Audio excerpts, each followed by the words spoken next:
Good day, my friends, and today I'll be talking about my very spontaneous, very unplanned trip to Austria with my Tesla Model 3 Performance Highland. Driving over 2,000 kilometers to attend a Tesla event in Austria might sound a little bit crazy and a little bit ridiculous. So I often ask myself this question: why do we modify cars? Why do we waste precious time, resources, money to do what? Prove a point? To show off? Well, for me, it was always more about self-expression, creativity, and a feeling of being part of something, a community. Last time this event was organized was in 2024, and I had a blast. Just the entire trip was beautiful scenery, amazing location. It was more about the journey than just the destination. As cliche as that sounds, that's kind of how I felt. And it was great to see other people with the same car. It's essentially a Tesla event, but it's also an event where people show off their projects. And we also have the day, on the night of the beginning of the event, we have a huge light show. Now, seeing so many Teslas together synchronized to music and lights, just being there and showing up and seeing who else came, seeing familiar faces, that was so much fun for me that I decided, yeah, now I have to say, I wasn't sure if I was going to go this time. Me and my friend, we spent the entire day just before installing the rear bumper of my Robot Craftsman body kit. I need to say that was obviously not the easiest job. The kit really needed to be prepped, so it needed to be cut, it had to be adjusted. It was a lot of work, but it was a lot of fun working with someone who actually likes a challenge, and that was really awesome.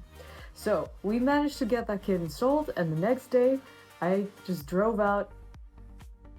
This time the trip ended up looking something like this.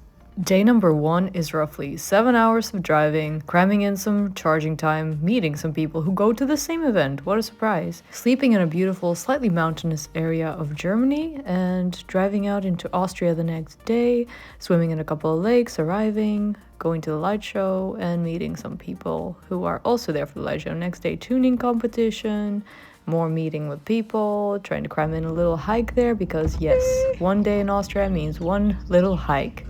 I will absolutely do this. Enjoying more mountains, closing up the event, and driving back into the sunset, into Frankfurt. Okay, Germany just loses. Look, self-washes that are closed on a Sunday. That's just bullshit.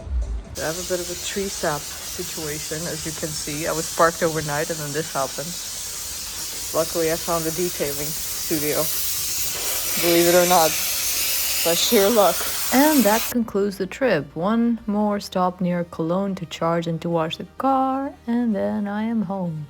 I have noticed in a lot of places the Autobahn has just changed from what it used to be a few years ago. It is now kind of mostly limited speed. 120, 130, and in other places there are roadworks. So if you are someone who expects to do no speed limit, crazy driving in Germany, that is no longer the case. I had such a blast meeting so many people that I know from socials from previous event 2 years ago. Yeah, that was really worth it in itself, just meeting so many amazing, awesome people who also drove thousands of kilometers to get there. We had someone from Sweden, a friend from Finland, we had Germans, we had pretty much everyone from Europe. So this is really a Europe-wide event. Moral of the story: if you get out an opportunity to do something cool that makes you happy, it doesn't matter how ridiculous someone might think that thing is. Don't be susceptible to judgments, because chances are they have their own silly hobbies. So at the end of the day, it's really about how much joy you find in what you do.